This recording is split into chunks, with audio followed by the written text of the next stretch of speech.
مولانا رومی فرماتے ہیں، اگر کسی دین سے تمہیں رہنمائی حاصل ہو سکتی ہے تو وہ صرف اسلام ہے۔ خاموشی ایک سمندر ہے اور گفتگو نہر کی طرح ہے۔ تجھے سمندر تلاش کر رہا ہے تو نہر کی تلاش نہ کر۔ انسان کا دل توڑنے والا شخص اللہ کی تلاش نہیں کر سکتا۔ تمہاری غلطیاں بھی تمہیں سچائی تک لے جا سکتی ہیں۔ خاموش رہو کہ اللہ ہی تمہارے دل کا بوجھ ہلکا کر سکتا ہے۔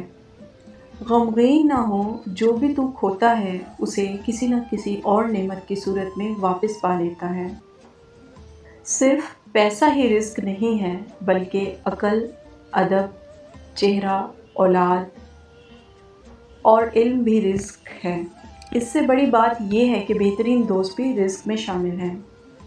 انسان کو پروں کے ساتھ پیدا کیا گیا ہے لیکن پھر بھی وہ ساری زندگی رینگنے کو ترجیح دیتا ہے۔